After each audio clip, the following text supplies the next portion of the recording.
welcome back to my channel Yin Podcast. Ya, kali ini kita mau bercerita dunia misteri untuk Anda dan pengalaman dari teman-teman saya yang ada di Perth. Oke, silakan introduce yourself, darling. Oke. Nama saya Anis Rufiatin Kongki. Saya asli dari Lamongan. Untuk yang sebelah kiri saya, introduce yourself. Halo, perkenalkan nama saya Tuti Fruti. Asal saya dari Sumbawa, NTB. Parungan. Bisa diceritakan langsung aja? Oke. Ya. Saya sebenarnya I can say I have a sensitive feeling, mystic, ya goib gitulah gitu. Tapi kalau seeing gitu ya, itu enggak sih, enggak pernah. Kalau ngelihat langsung gitu wujudnya tuh enggak pernah sih gitu, dan enggak minta. Cuman kalau feeling gitu, ngerasain kalau when I get into house, empty house or empty place or someone's house gitu, kayak when you feel interesting to watch or to look on the corner atau kayak di sebelah kanan atau di sebelah kiri itu kayak gitu ya? feeling goosebump, you got goosebump bulu kuduk merinding kayak gitu. Nah itu sih katanya ya, itu tuh Tanda. a sign that there are in there someone or they are in there gitu. Terus gitu. Terus tapi kalau pengalaman saya pribadi sih sebenarnya ada dua yang unforgettable gitu. Momen. Di Indonesia ya, di Indonesia dulu. Ya di Australia juga ada, di Indonesia juga ada. Nah di Indonesia ini dua yang unforgettable in my life gitu. Pertama itu waktu di rumah baru di Sidoarjo itu sama mantan ya, saya waktu menikah sama mantan. Nah kan kita pindah ke rumah dia yang baru gitu. Di sebelah kita tuh ada kayak pohon-pohon pisang gitu loh Mbak, empty land, tapi banyak pohon pisangnya itu belong to someone gitu. Terus in that night kita tuh duduk di teras gitu berdua. Itu kayaknya Mbak Daisa waktu itu ya. Itu di salah satu pohon pisang kan berjejer ya, banyak-banyak gitu, bergerombol gitu. Satu doang pohon pisang dan satu doang daunnya itu waving, dan wavingnya kalau windy, kalau windy itu kan kayak kobat kabut gitu ya, maksudnya semua daun pasti. Kalau kena angin pasti kan goyang semua itu gitu goyang gitu kan. Tapi ini satu doang yang goyang, dan goyangnya tuh mengangguk gini. Satu daun? I got goosebumps. Satu daun doang, dan bergoyangnya tuh ngangguk kayak orang ngangguk gini. Jadi kan logiknya itu kan kayak ditarik-tarik begini kan, gitu. Aku langsung gini sama suami aku gini, hey Mas, lihat itu pohon pisang itu, lihat, kamu lihat nggak? Atau just me seeing that gitu. Dia bilang enggak, iya aku lihat. Dia bilang gini kan, kita dia lihat juga. Dia lihat juga, ya. Dan in our religion kan we believe hal gaib ya, gitu. Terus jadi oh iya, dia ada di situ. Ya oke, we know you there gitu. Jadi itu yang pertama kali hal yang saya nggak akan lupa, karena saya lihat langsung, dan saya yang pertama lihat gitu ya. Saya yang pertama lihat itu. Terus yang kedua, waktu saya kerja di construction kan, ya 18 tahun saya kerja di construction, dan saya dikirim dari Surabaya, kan saya original dari Surabaya, kerja di construction, dan waktu itu dapat proyek di Bali. Jadi kita dikirim ke Bali gitu. Aku dikirim ke Bali, aku sebagai sekretaris project gitu. Dikirim ke Bali, dan di Bali itu kan accommodation ditanggung, transport Semuanya ditanggung, terus accommodation cost itu ditanggung. Jadi kan udah dipilihin, rumah kosnya udah dipilihin, semua udah lengkap, udah ada furniture. Jadi kita tinggal bobo aja gitu, tinggal gitu. Jadi kita nggak bisa milih tempat yang ini, tempat itu, udah disediain kosnya gitu kan. Waktu pertama masuk ke situ, first night itu aku tidur tuh kayak minggu pertama gitu ya. Itu di Bali? 2 malam, 2 malam tuh di kamar saya itu tingkat 3, 3-story house. Terus kebetulan saya di lantai 3. Di kamar saya itu malam in the middle of the night kayak jam 12 ke atas atau jam 1 itu very smoky. Tapi I can't see the smoke.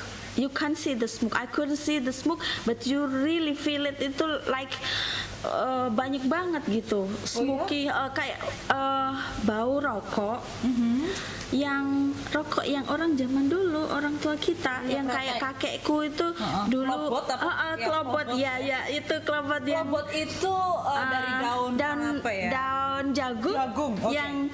yang kering, daun jagung yang kering. Nah terus ditaruhin tembakau, taruhin tembakau, terus dilinting sendiri gitu kan. Nah orang tua, nah itu persis baunya, itu bau rokok zaman dulu kayak gitu. Itu smoky itu sampai penuh, sampai aku batuk-batuk. Jadi di dalam kamarku, dalam kamarku. Jadi aku sampai feel batuk gitu. Terus aku kan bangun, terus kok bau rokok banget sih. Kan aku ini curiganya ada tetangga sebelah kos-kosan kan, waktu itu yang di atas tuh ceweknya kalau nggak salah 2, yang lainnya tuh cowok-cowok semua, dari construction juga, ada yang dari company yang lain gitu, anak-anak dari Jakarta gitu.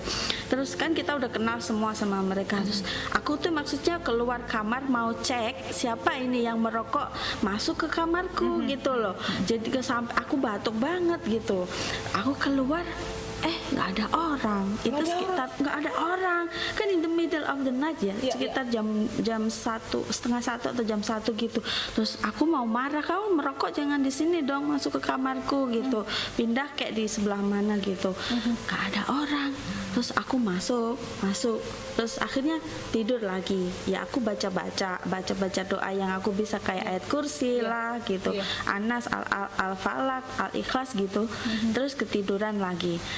Besoknya lagi gitu, next night itu kayak gitu lagi, terulang lagi gitu.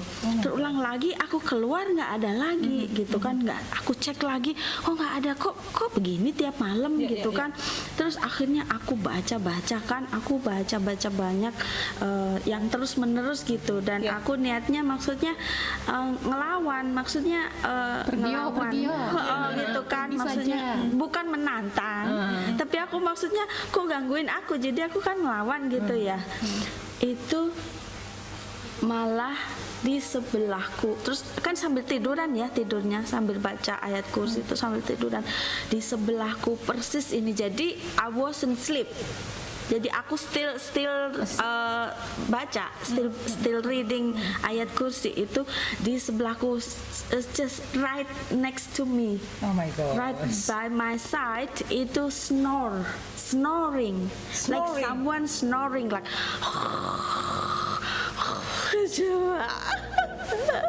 what do you think?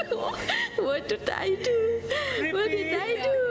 And it's next to you, so you hear it really close to your ear. My God. Lompat nggak manis tuh? nggak bisa lompat. What can you do? What can you do kalau you feel so close next to you? Is someone sleeping with you or you just by yourself? By myself, sure. Sure by myself gitu. Jadi itu next to me, just right next to me, so close on my ear, like what can you do? I can't run, I can't do something.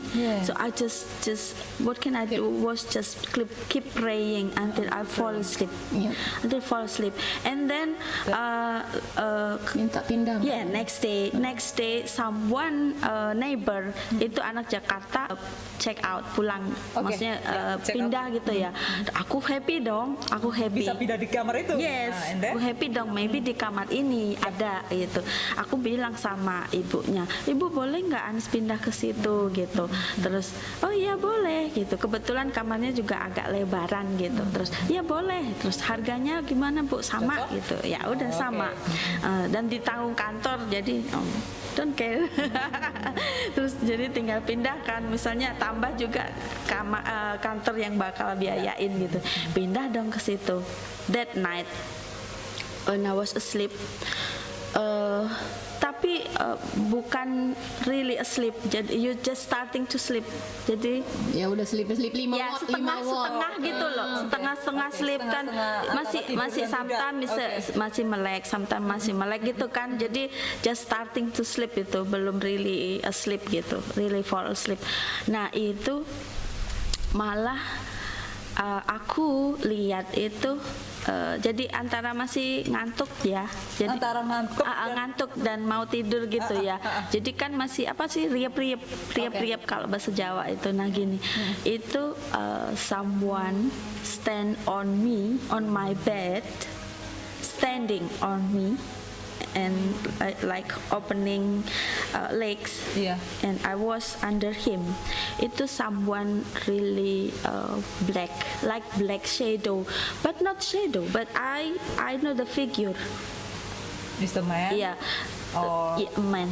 I feel it is a man, gitu. Tapi bukan yang mata terbelalak, bukan mata yang terbuka open fully gitu ya. Ya, black, really black. Kayak bentuk kayak orang, tapi really black gitu. Di Sumbawa ada itu namanya baki, Mbak. Baki. Nah itu, dan itu mangkang di atasku berdiri dia gitu. Tapi mataku bukan open fully gitu ya, Takut karena kan juga ngantuk. ya? Ngantuk Kita kan juga. ngantuk dan takut juga gitu. Terus tutup aja lah. Gitu kan, loh gitu kan, langsung antara kaget ya, kok gini. Terus tapi aku tahu that's not human gitu, it wasn't human gitu, karena kan aku cuman sendiri gitu kan. Iya, I feel that gitu. Terus aku langsung baca doa ya lagi ya, baca ayat kursi lagi, dan dia langsung jumping jump out of the bed. Itu aku dengar suaranya yang duk duk duk duk, and he jump out itu through window, through glass window. Ya kan, glass window. Terus ini doornya kan wood kan, wooden door gitu kan, yang kayu jati gitu. Kenapa dia nggak buka pintunya atau lewat pintu, dia lewat glass. Jadi I saw him tuh like jump out gitu, keluar dari ruanganku lewat pintu. Nah itu, I feel the goosebumps. It's like Minta pindah nggak sih abis itu minta pindah lagi nggak? Enggak. Nah itu terus aku besok paginya kan aku udah ketakutan banget, itu udah yang paling top lah gitu ya. Pengalaman gitu, aku langsung bilang sama mas-mas yang ada di situ kan, Mas aku tuh semalam kayak gini, sebelumnya kayak gini, kayak bau rokok kayak gitu 2 hari, terus kan pindah ke situ malah ada orang yang kayak laki-laki tapi hitam semua, nggak wujud orang persis, cuman aku lihat wujudnya kayak manusia gitu, dan berdiri di atasku, orangnya hitam banget gitu, pokoknya lihat gitu, bukan shadow tapi juga bukan yang wujud orang yang bisa dipegang, cuman aku lihat ini orang di atasku kayak gitu dan hitam semua gitu. Terus Masih bilang apa? ya, mereka bilang begini, Mbak Anis, kalau doa jangan diniatkan melawan mereka gitu, karena mereka sudah ada di sini lebih dulu daripada Mbak Anis, ya kan? Mereka sudah bertempat di sini lebih dulu daripada Mbak Anis. Dia bilang begitu. Jadi kalau misalnya Mbak Anis beribadah, ya diniatkan aja beribadah tuh beribadah kepada Allah, bukan untuk melawan mereka, fighting to them gitu. Jadi setelah itu saya rubah waktu sholat itu dan baca Al-Quran itu, ya niat ibadah aja. Jadi untuk protection itu biar Allah aja yang melakukan gitu. Serahin aja intinya proteksinya seperti ke Allah. itu. Jadi jangan fighting ke mereka karena mereka kan who are you? Who the hell are you? You just come in and you want to fight with me kayak gitu. Oke, ya. Akhirnya sejak itu saya berdoa dan sholatnya dan ngajinya itu Terus langsung. iya, dan setelah itu tidak diganggu. Oh, that's good. Ya. Ya. Wow. Ya. Okay, for the next. Langsung saja ke Tuti. Saya ini agak skeptik ya. Dulu itu sebenarnya nggak percaya sama yang mistik-mistik kayak Oke. gitu. Mulai percaya saat saya ngelihat sendiri, bukan saya yang ngalami tapi saya ngelihat adik sendiri. Oh, adiknya Tuti. Oke. Adik Tuti itu katanya orang tua darahnya itu manis, jadi sering kerasukan Mbak In. Kerasukan. Waktu itu kan saya kuliah di Malang, sering sih dengar cerita ibu nih lagi bantuin adik ke Mataram karena kerasukan di Mataram harus dijagain soalnya sudah mau ujian ya, apa sih namanya, etanas kayak gitu Iya. ujian praktek segala macam, dia nggak bisa fokus Mbak In, soalnya itu kan datang terus malam nggak belajar dong. Kalau itu biasanya malam gitu kan. Ini beneran nggak sih? Nggak percaya kan kalau kita nggak ngelihat, nggak ngalamin. Saya mulai percaya itu memang saat waktu saya udah kuliah, terus adik tuh masuk kuliah. Saya kuliahnya di Stiba dan adik tuh di Wisnuwardana. Jadi kos-kosan kita tuh satu. Oke. Bulan pertama itu aman. Bulan kedua mulai ada datang kayak jadi malam sembarangan, nggak macam-macam itu yang masuk ke tubuhnya. Pertama sih ini kayak acting gitu loh ngeliatinnya, ini beneran nggak sih, sampai harus manggilin tetangga yang cowok-cowok untuk megangin soalnya itu berontak, takutnya kan mecahin kaca segala macam. Terus Tuti itu ngekosnya itu saat itu di lantai 3 ya, takut lompat kan ngerti. Dia nggak bisa ngontrol dirinya sendiri gitu. Orang Tuti nangis aja dibilangin hehe kamu nangis kayak gitu itu loh. Jadi bukan dia yang kayak gitu. Oh ya? Itu yang ngerasukin. Dia. Itu saat itu mulai percaya kayak gitu. Karena pernah yang dia kerasukan yang suatu malam yang sudah semua ada pendeta kan samping rumah dipanggilin, kiai-kiai dipanggilin, yang sering ngimamin di masjid terdekat itu dipanggilin buat bantuin ngeluarin setan, apalah itu jin atau setan nggak tahu yang masuk ke badannya itu. Macam-macam Mbak In yang masuk itu.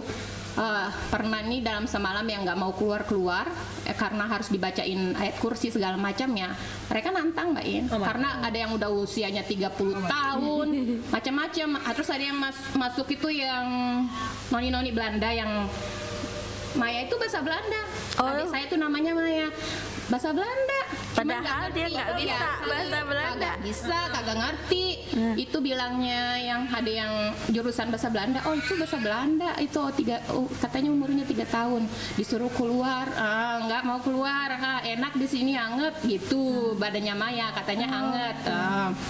Terus gitu ada pocong lagi yang masuk. Pocongnya ini lucu lagi, tahu masuk tapi nggak bisa keluar karena dia baru meninggal, kalau nggak salah baru sebulan apa seminggu gitu baru meninggal pocongnya. Genderuwo masuk itu sampai harus dibawa ke masjid karena 3 jam orang udah pada capek semua, bapak-bapak juga udah pada capek semua kan. Istilahnya ya mereka harus kerja lagi besok, terus Maya juga harus kuliah. Jadi harus dibawa kita, salah satunya itu caranya harus diangkat ke masjid. Udah saat sadar itu masuk keluar masuk. Kalau misalnya udah keluar ya paling cuma sebentar doang, kasih istirahat paling 10 menit 20 menit, habis itu masuk lagi. Jadi nggak tidur Mbak In, kita sampai takut tidur, kasihan capek dianya, ya kitanya juga capek, ya nggak sih. Tetangga juga pada datang bantuin, tapi kan yang lain juga pengen istirahat, teriak-teriak bengok-bengok Mbak In tengah malam itu. Jadi harus dibawa ke masjid kayak gitu itu. Untuk sampai nungguin waktu subuh, nungguin sampai subuh itu. Sampai subuh, tapi itu ada yang masuk yang udah umur 3000-an tahun kalau nggak salah jinnya. Wow.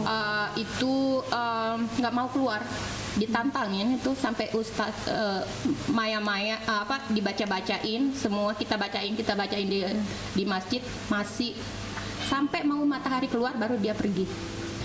Salah satu Itu cara. capek loh katanya kalau Capek habis sekali, dimasukin capek waktu dia sekali. sadar tuh rasanya kayak badannya itu sakit semua. Sakit semua, ada next day itu udah capek banget. Takutnya malamnya kumat lagi kan. Jadi adik itu saat itu sudah mulai belajar memang ruqyah sendiri. Oh, oke. Jadi ayat-ayat Ruqyah suci Al-Quran sendiri. itu setiap hari habis sholat Ya. harus itu dipagarin sendiri, kalau enggak pasti masuk. Udah nggak boleh ngelamun, kalau ngelamun pasti masuk. Iya, katanya sih kalau kosong gitu lebih cepet.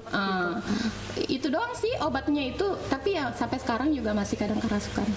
Sampai sekarang. Iya, tapi kalau Tapi misalnya sekarang ada di mana? ada di Sumbawa. Oh, masih di Dia Sumbawa. Oke, sensitif oke. nggak? Katanya yang cepet dimasukin tuh orangnya sensitif. Jadi kayak makhluk halus tuh ya, makhluk gaib tuh katanya tahu, dia bisa lihat gitu. Makanya dia masuk ke badan seseorang tuh. Kurang Katanya tahu sih kalau gitu. dia ngelihat Tapi apa enggak pernah nanya. nggak pernah dia bilang aku lihat ini kata gitu. Enggak Atau pernah, aku enggak bisa pernah. lihat atau bisa ngerasain. Kurang tahu ya.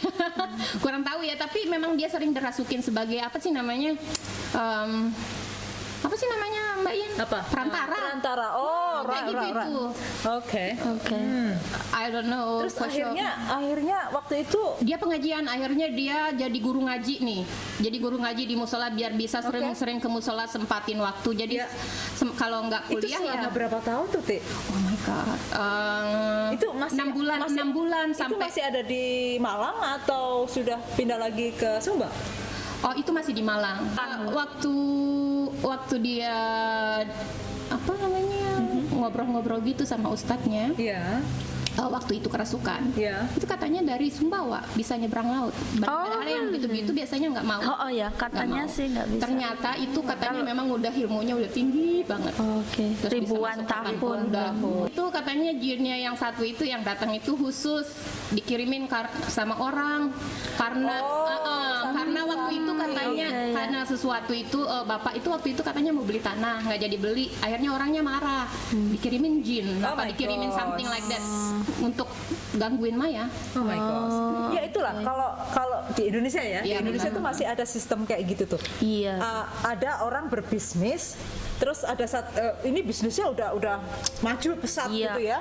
Terus habis gitu ada yang iri. Nah, iri dari iri ini tadi karena ini bisnisnya kurang beruntung, dia menggunakan dengan cara yang Iya. singkat. Iya. Saya nggak percaya pertama, tapi karena sudah ngeliatin, sudah banyak tahu sekali di Indonesia ngomong-ngomong itu, seperti suaranya itu. jadi kayak cowok gitu loh Mbak In. Ngapain nanya-nanya kayak gitu itu, kan serem banget. Udahlah ganti-ganti suara, nanti kalau masuk cewek ya hihihi kayak kuntilanak kayak gitu itu masuk. Mereka keluar masuk, kalau nggak disuruh pergi nggak bakalan pergi. Dipaksain sampai harus dibacain, sampai dibakar istilahnya ya. Kalau sudah diancamin nggak mau pergi ya dibakar, dibacain ayat-ayat Iya. Al-Quran Iya. kayak gitu yang Iya. yang kuat. Ada cerita satu lagi aku ingat tentang Malang tadi tuh disebut Oh, tentang oke, Malang. ya, di Malang, Mau boleh lah, disebutin boleh ya. lah. Oke. Ini kejadian waktu aku visit my brother di Malang, Ya. gitu kan. Pulang dari Australia sebelum ke Surabaya aku singgah Ya. dulu di Malang. Ya. Nah, singgah di Malang diajaklah jalan-jalan sama kakakku gitu. Oke. Diajaklah jalan-jalan di alun-alun. Alun-alun terus yang ada bunga-bunganya itu loh, Mbak. Oke. Nah, di situ ada sebuah hotel besar ternama, tapi nggak boleh sebutin ya. Di sebelahnya tuh kan itu ada kayak apa itu bangunan-bangunan Belanda tuh. Yes. Apa disebutnya itu cagar Surabaya ya? budaya ya? Di Malang. Enggak, Cagar di Malang. budaya di Oh, ya, Malang. Tuti tahu kalau. Karena Tuti sebut Malang, aku jadi ingat. Oh ya, aku punya pengalaman di Malang juga. Nah, terus keluarga aku ini kita tuh keluarga besar Torikot. Tiap 1 bulan sekali atau 3 minggu sekali gitu mereka suka ada kausaran tuh kumpul dengan murid-murid si Torikot gitu dan mereka berzikir bersama. Setelah itu cerita masing-masing tuh cerita tentang goib-goib gitu, pengalamannya pribadi gitu dari apa yang mereka alami. Nah, itu sering banget omku tuh cerita-cerita. Jadi kita udah tahu dari kecil tuh ada, maksudnya jadi udah percaya gitu. Yeah. Gitu karena ya terus ya akhirnya kan kita belajar kan ngerti juga kita harus percaya itu sebagian dari rukun iman ya. Terus kemudian kakakku tuh interesting ke hal yang gitu, kayak mau lihat, pengen lihat kayak gitu, pengen lihat hal-hal gaib gitu. Dan dia tuh sudah bawaan dari Orok. Karakter dia itu pemberani, dia suka berantem, suka ini gitu, pokoknya lihat sompral lah, agak sompral dia itu gitu, suka nantangin gitu.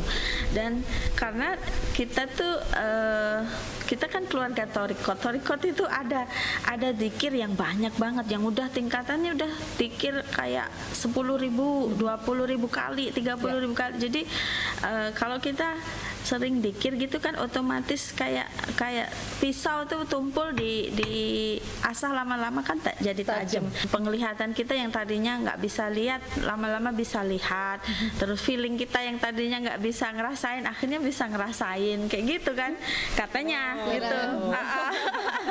Gitu. Jadi kakakku tuh suka, kan dia suka zikir panjang gitu, jadi dia suka bisa lihat gitu. Dan dia tahu doa untuk bisa lihat gitu. Jadi ayo aku ajak kamu jalan-jalan ya, kita jalan-jalan di kotanya gitu, di sentralnya Malang gitu. Jalan di situ, nah di dekat itu hotel yang terkenal, hotel besar. Itu di sebelahnya tuh ada kayak cagar budaya, kayak gedung-gedung Belanda yang kosong, gedung tua itu. Nah di situ kayaknya itu pernah. Di daerah mana itu? Di Malang, di kota. Itu di balai kota yang di depannya balai kota, betul. Yes. SMA 1. Yes. Nah di sebelahnya itu, di sebelah hotel besar ini yang terkenal ini, itu ada kayak rumah tua Belanda gitu. Sampai sekarang masih ada kayaknya, itu cagar budaya dan nggak boleh dirubah. Iya, betul. Jadi cagar budaya. Nah di situ kayaknya pernah deh dipakai kayak uji nyali gitu, sama kalau aku masih ingat itu Om Tukul yang uji nyali di situ, kakakku bilang tuh itu pernah dipakai itu uji nyali untuk Om Tukul. Nah di rumah kosong itu Belanda itu kita lewat di depannya, padahal itu crossroad ya, crossroad.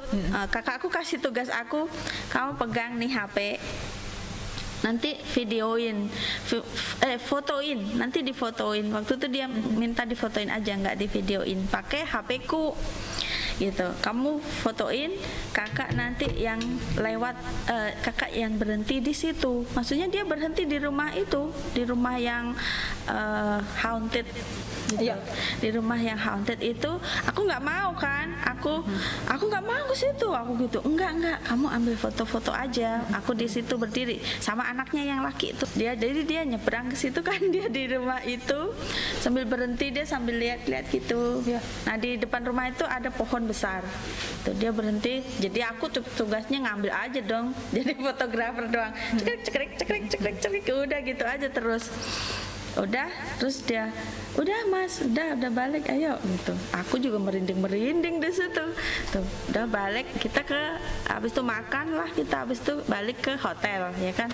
Balik ke hotel, buka itu HP-mu, dibuka. Ternyata dia HP-nya itu udah didoain. Terus dia udah doa itu dia manggil kayak gitu. Oh my God. Dia manggil, dia pengen lihat gitu loh. Dia pengen lihat. Ya itu. Kan dia nongol di foto sayang. Nah itu aku kan ada foto banyak tuh, aku cekrek aja, coba lihat, sama dia diliatin itu di zoom tuh, tapi waktu itu cuman putih gitu aja sih, kita nggak terlalu itu, nggak terlalu konsen gitu. Terus oh iya dah putih. Nah itu kayak ada yang berdiri, emang kayak ada berdiri putih gitu, tapi nggak jelas banget. Masih ada sih satu yang jelas banget yang di depan rumah, maksudnya dia grounded, dia berdiri di on the ground gitu. Itu standing di deket pintunya itu ada, itu jelas putih, cuman dia belum keluar persis wujudnya. Tapi jadi masih kayak kabur gitu. Tapi yang paling perfect itu yang berdiri tadi. Nah setelah kita pulang ke Lamongan. Ya. Kan kalau aku pulang, namanya aku keponakan yang tinggal di Australia. Sekali pulang kan keluarga suka ngumpul ya pasti ya. Ya, pastilah.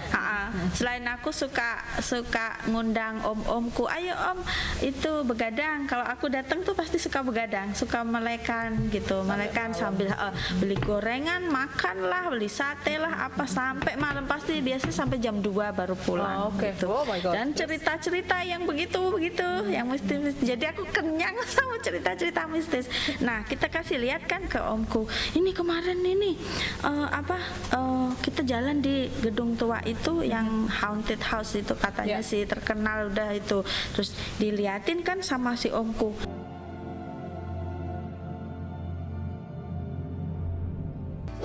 Thanks for watching Yin Podcast. Make sure to subscribe and hit the bell icon to never miss out on another videos.